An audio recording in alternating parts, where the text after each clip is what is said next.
Welcome to The Savage Truth with Cicely Davis. I am your host, Cicely Davis. Hello, American Savages. Welcome back to The Savage Truth. Thank you for joining me today. If you're new to the channel, welcome, and thank you for taking the time to tune in. For those of you ride or dies out there, for joining me in as usual, I appreciate you. And quite frankly, happy that you are here today, considering the event and the occurrence of this past weekend. As always, my like is the same. Please like, share, subscribe, and leave a positive review on Apple Podcasts, Spotify, and YouTube. It really does help out the channel, and it keeps us connected. Okay, so that's important to me. Hopefully that's important to you. So as you all know, and undoubtedly have heard, and it's been your weekend obsession, like me and so many of my friends and family, about the attempted assassination of former and presumptive President Donald Trump, the Republican nominee at the convention as it goes on right now this week. Without my ability as of now to go live, you've all undoubtedly have heard about it, all the conspiracy theories, all the news coverage on the details, and every post made by literally and nearly everyone in America with something to say, someone with a platform and or an opinion, right? But without my ability to go live in this moment, I'm obviously covering this. And again, not wanting to overanalyze the situation. Again, there isn't anything you haven't heard or we haven't heard by now. Now, that being said, we do know a few things, right? Donald Trump, of course, at a rally in Butler, Pennsylvania on Saturday, he was the target of an assassination attempt, which, of course, set off absolute panic and chaos as a bloody Donald Trump was surrounded by Secret Service and hurried into his vehicle. We know that a former fire chief attending that rally with his family was killed, and the gunman was also killed. 2 other people were critically wounded. Now, this firefighter, his name deserves to be mentioned as he left as a hero, being so very selfless in that moment. His name was Corey Comparatore. His final moments diving down in front of his family, protecting them from the gunfire that rang out Saturday during an assassination attempt against the former president. Corey Comparatore's quick decision to use his body as a shield against the bullets flying toward his wife and daughter rang true to the close friends and neighbors who loved and respected the proud 50-year-old. Okay, this is a 50-year-old man, too young to go. He was a Trump supporter, obviously, noting that the Butler County resident was a quote unquote man of conviction. And that's obvious. He did what was instinctive. He was completely selfless in that moment. He gave of himself and his life for his family members. So again, I won't overanalyze, but we do want to send out respect and prayers for his family and want to mention and raise up our American heroes. Again, won't overanalyze, but let's just do a really quick rehash, because after all, here at The Savage Truth, we like the facts, okay? So 6:02, okay, Trump takes the stage to the strains of his usual God Bless USA, right? We know that song. He waves at the cheering crowd and begins his regular rally speech with spectators both in front of him and behind him on the risers. Now, around 6:10 p.m., after officers were told that a man acting suspiciously and pacing near the magnetometers, okay, these are the magnetometers that are within the vicinity to kind of detect weapons and unusual weaponry and things like that, was climbing a ladder on a nearby building, according to a local law enforcement officer who spoke on the condition of he spoke in anonymity at that time because they were not authorized to discuss the investigation. Now, a local officer climbed to the roof, according to the Butler County Sheriff, Michael Sloop. A man identified by the FBI as 20-year-old Thomas Matthew Crooks turned toward the officer just before the officer dropped down to safety. Trump is showing off border crossing numbers. During his rally speech, he's kind of showing off these numbers and kind of letting the people know how many millions of people Joe Biden and his administration, along with the border czar Kamala Harris, have allowed into our country. When the gunfire breaks out, we hear the gunfires begin. At the first pop, it rings out. Okay. As the first pop rings out, Trump says, "Oh," and raises his hand to his right ear and looks at it. Raises his hand at his right ear. He looks at it before quickly crouching to the ground behind the podium or the lectern. Secret Service agents rush to the stage and pile atop the former president to shield him. Now, Corey Caparatore, as I mentioned, a 50-year-old former fire chief attending the rally, is shot and killed. Pennsylvania Governor Josh Shapiro said Sunday that Caparatore used his body as a shield to protect his wife and his daughter. Absolute automatic, absolute selflessness, absolute American hero. These are the people of America, right? Secret Service counter snipers fire back and shoots crooks. And about 1 minute after the shots, we see video that shows Trump getting to his feet and reaching with his right hand toward his face, which was smeared with blood. Okay, we see that stripe. You'll see that. As Trump stands up, he pumps to the crowd his right fist. He pumps his fist in the air, right? And he appears to mouth the words "fight" twice to his crowd of supporters, prompting loud cheers and jeers, and then chants of "USA, USA, USA" we hear from the supporters. About 2 minutes after the shots, Trump turns back to the crowd and again raises a fist right before agents put him into a vehicle and he's taken to a local hospital. Now, around 6:12 p.m. Eastern Standard Time, of course, Trump is moved to a vehicle, and then we officially hear at 6:50 p.m. by way of Secret Service, the former president is safe.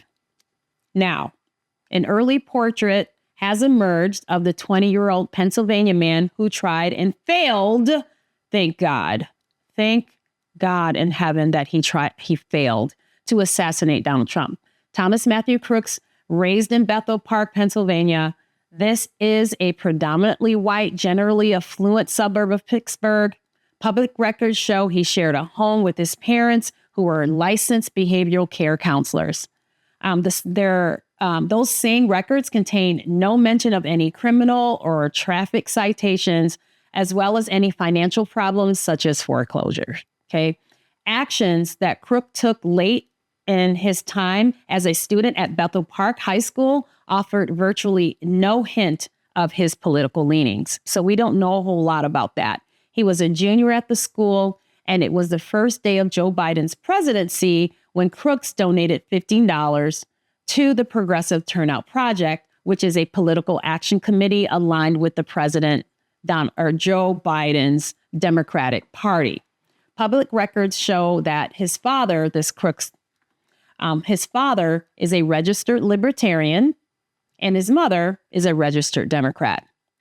And let's also remember and be mindful and be prayerful of the others who were wounded as well. I think the thing to focus on is this. One, this is so important. Resisting the urge to get involved in all the conspiracy theories. And there's loads of it. As soon as this all occurred, people were getting online and they were shooting theories down. Now, that being said, okay, because I said, let's resist the urge. I will address this one because after I burst into tears and then figured out that Donald Trump was okay, I then became angry later on as I'm reading some feeds on my family's Facebook page. Okay, so I'm going in on my own family members right now. I will address this ridiculous theory that this was all staged. This is absolutely ridiculous. And it's really quite offensive at this point because a man is dead. A brave firefighter with a family member and friends. He's no longer with us. Others were wounded. A former president was shot, and thankfully he's okay. He was shot. thankfully, again, he's okay. He had divine protection and divine intervention in that moment. I am a girl of faith. You know that. And I absolutely believe and know without a doubt that Donald Trump was divinely protected in that moment. And the attempted assassin was armed with an AR-style rifle from a rooftop, shot at the former president and into a crowd of people, and is dead.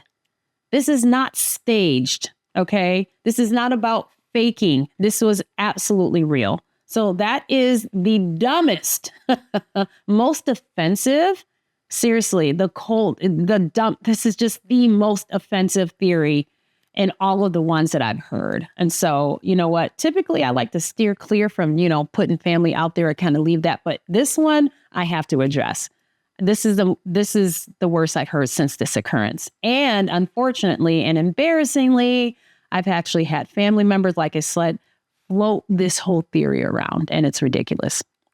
What we have here in Donald Trump, however, as I pivot, as he appears at the Republican National Convention 2 days after someone tried to take him out, he's cheerful and fearless. I don't know if you all saw, but the day after this rally, and he was shot in the ear and he went to the hospital and he came out, he was actually on the golf course running holes.